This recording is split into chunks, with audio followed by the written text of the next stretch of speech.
Mehta, working as an assistant professor in computer engineering department at Mahatma Gandhi Institute of Technical Education and Research Center, Navsari. Our subject is database management system. Our unit is 8, that is database security. So today our topic is access control methods of data security. Okay, so access control is a security technique that regulates who or what can view or use resources in a computing environment. As I explained earlier, some authority permission is given to users. Okay, so access control is a security technique that regulates who or what can view or user resource in the computer network, who can use the resources and what kind of resources they can use is the regulate by access control. It is a fundamental concept in a security that minimize the risk to the business or organization. So data security is must require.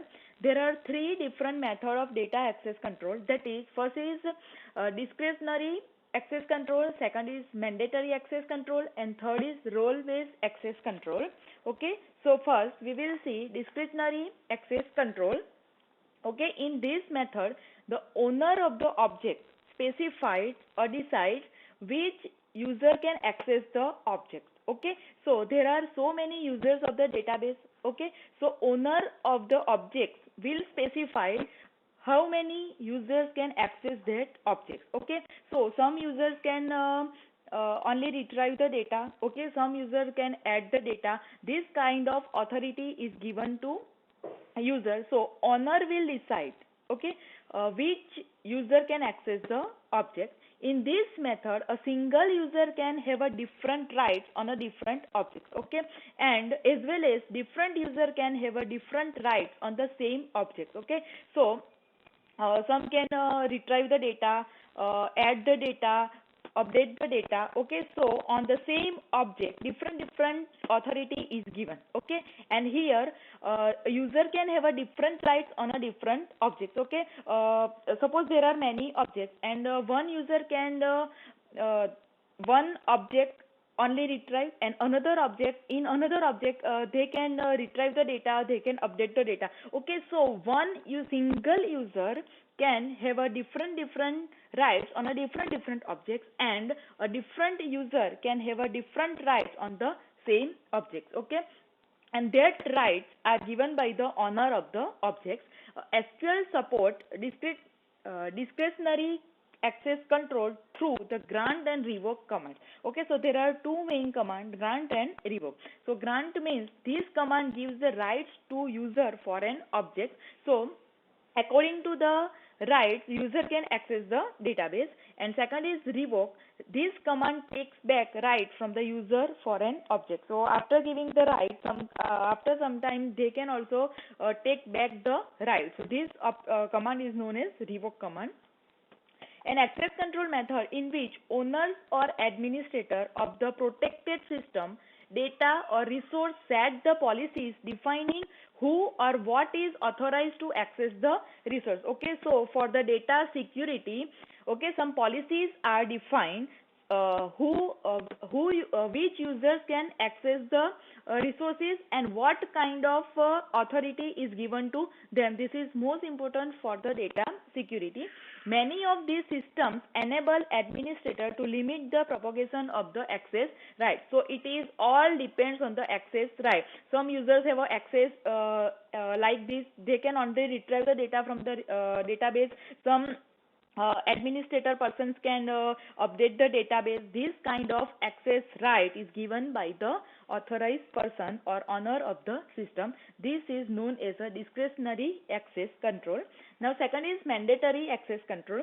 In this method, individual user cannot get the right. Okay, in discretionary, individual user can get the right, but all the users as well as all the objects are classified into the different category. Okay, here they use the group. Okay, so they are classified in the different categories.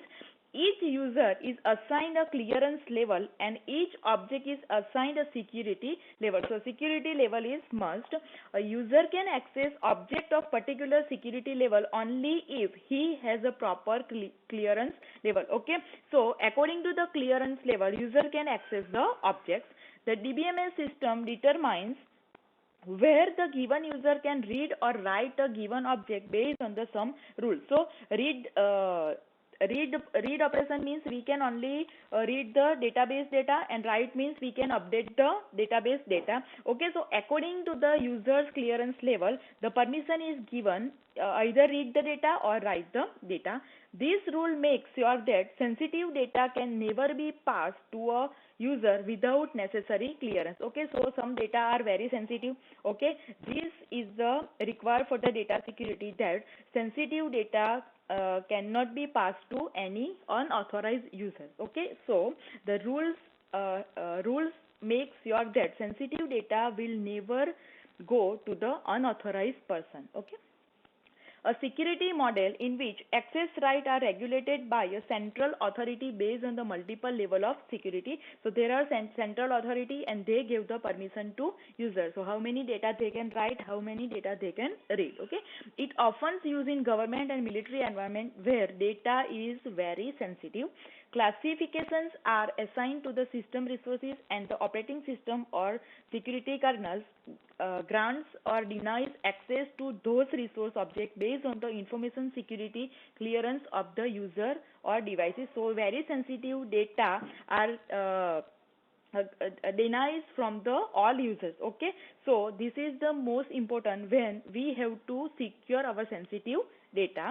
Okay, mandatory access control technique for multi-level security uses 4 component as given below. Okay, so here we have a 4 component. First component is the subjects. Okay, such as user, accounts and programs are known as the subjects. Objects means such as relation. We are using the tables.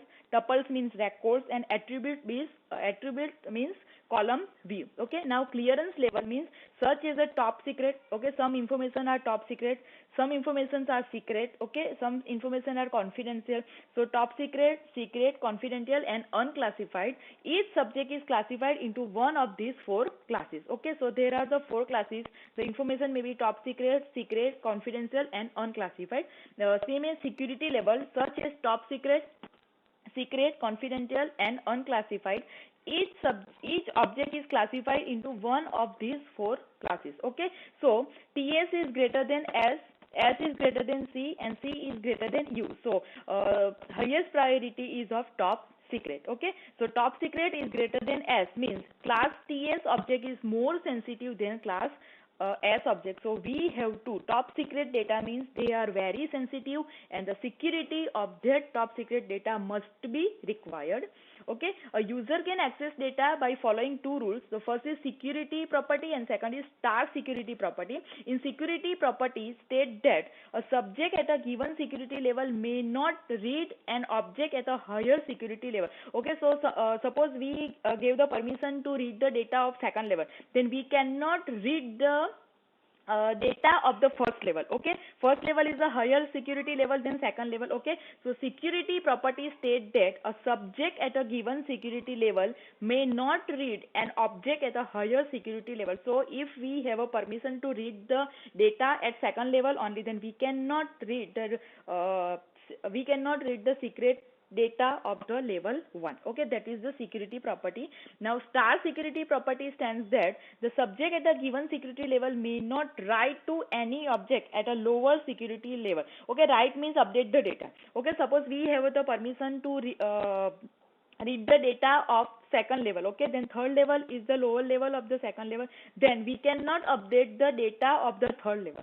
This is known as a star security property. Now next is role-based access control rules, that is RBAC. Okay, it restricts database access based on the person's role within an organization. Okay, in organization there are many levels of the person's role. Okay, the roles in the RBAC refers to the level of access that employee have to have to the network. Suppose we take the example of college. So first is principal, then HOD, then faculty members. Okay, so faculty members don't have the permission to access all data. Okay, whereas a principal can access the all data.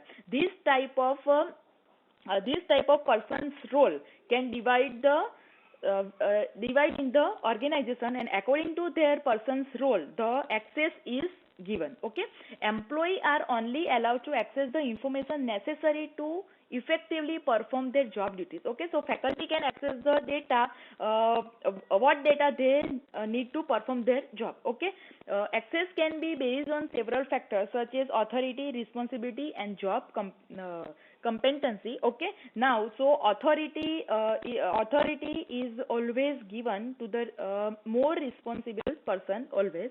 In addition, access to computer resource can be limited to specified tasks such as ability to view, create, or modify the file. Okay, so it simply says that person's role is most important in the organization. According to person's role in the organization, the authority is given, and some parts of the data are restricted for the person. Okay, lower level employee usually do not have access to sensitive data if they do not need it to fulfill their responsibility. Okay, so lower level employees cannot access the sensitive data. Okay, and higher level employee can access the sensitive data. That is the depends on the authority given to them. Okay, using RBAC will help in securing your company's sensitive data and important applications. A widely used access control mechanism that restrict access to computer resource based on the individual or group with defined business functions, executive level, engineer level, rather than the identity of the individual user. So it is depends always on the person's role in the some organization. The role-based security model relies on the complex structure of role assignment, role authorizations, and role permissions developed using role engineering to regulate employee access to the system. Okay, so for the security of sensitive data, they give the permission according to the role of the person. RBAC system can be used to enforce MAC and DAC framework. Now next is intrusion detection. Okay, an intrusion detection system is a system or software application that monitors the network traffic or system for suspicious activity or policy violations and issues alerts when such activity is discovered. Okay, so intrusion detection system always identify the network traffic and some unauthorized activity. When some unauthorized activity is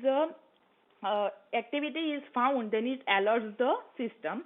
It is a software application that scan a network or a system for harmful activity. Okay, harmful activity or policy branching. Okay, so when some harmful activity is found, it always give the alert to the system.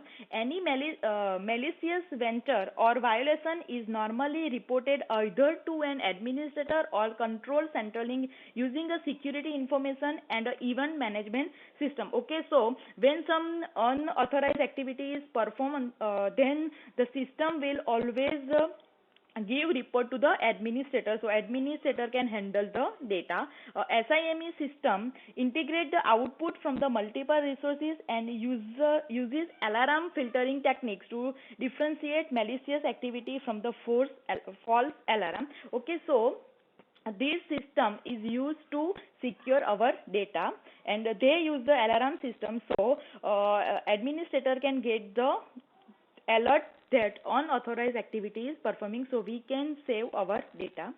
Next is SQL injection. SQL injection is also known as SQLI, is a common attack vector that uses the malicious SQL code for backend database manipulation to access information that was not intended to display. Okay, some data is top secret and that sensitive data is not displayed to all users. Okay, so in SQL injection is a code injection technique that might destroy your database. Okay, so SQL injection is one of the most common web hacking techniques. So they hack our sensitive and most important data. SQL injection is the placement of malicious code in the SQL statement via web page input. So our database may be destroyed.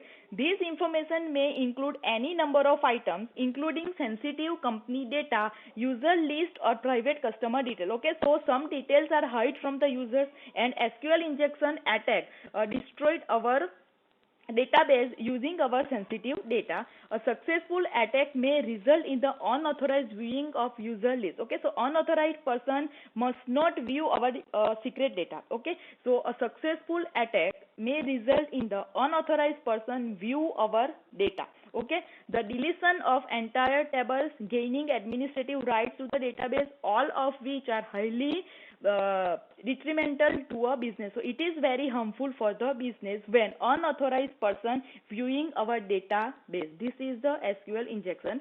SQL injection is a web security vulnerability that allows an attacker to interfere with a query that an application makes to its database. Okay, so they fire the query, and it generally allows an attacker to view the data that they are not normally able to retrieve. So we provide the high security to our sensitive data, but using SQL injection they can retrieve our unable data.